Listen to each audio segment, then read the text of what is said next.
Let us understand another important tool, the flow chart. So flow chart are considered the basic process mapping tool.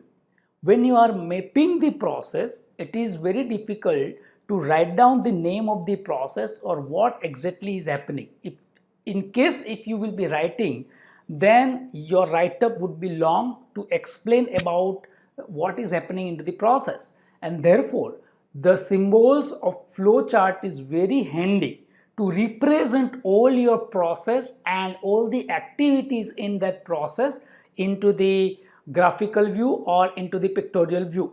Before any process is improved, one need to know how it flows and what are the inputs, and flow chart can be at macro level, at micro level, or at mini micro level as well. A macro level flowchart is done to showcase the process on how you see it from the bird's eye view. The micro level process is you are actually mapping all the activities and what exactly is happening into the process. That is what you are depicting in flowchart. The improvement level flowchart contains all the details you need to make informed decision of your process and also identify the key pain points.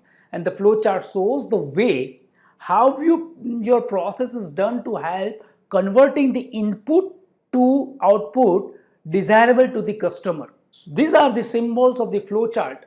The square symbol indicates the process, the diamond indicates the decision, this oval shape is for the alternate process, this the connector is for the round indicated with the round circle, and absolute oval is for the start and N and D is for the delay.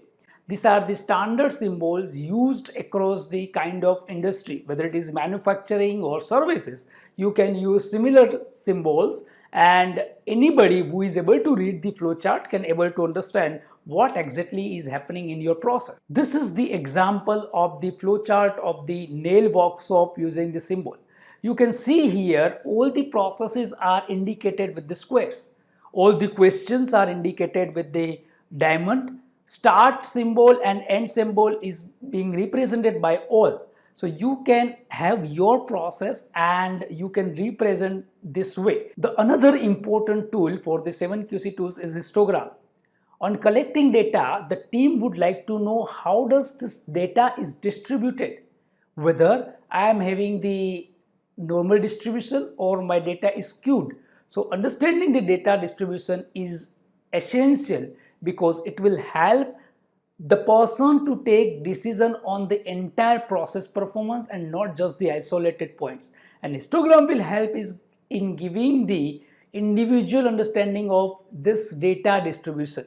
Now it will also tell if there are many possibility of special causes acting onto the data set, or the change into the process is because of the common cause. So overall, it would help us to understand how my process is behaving and what kind of output I am getting from my process to represent them in picture, in graphics, or in a bar chart mode. Histogram is very powerful tool. Now let us understand the overview of scatter chart in this particular slides. In a project done using Six Sigma approaches, there are two kinds of variables: key process output variables and key process input variable.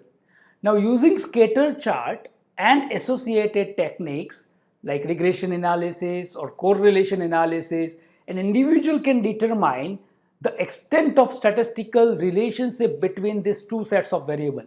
When only one variable is impacting on your Y, you scatter chart is the best fit. To draw scatter chart, you will be need pairwise and continuous data. So this is for the continuous or data, and you need two parameters, the dependent one and the independent one. Look at this. This is like key performance input variable versus key performance of output variable chart, and you can see this. What it says, if absenteeism is increasing, which is indicated by the percentage into the x as an x-axis, and the wait time is indicated into the y-axis. So it says when you are having more absenteeism, waiting time is more.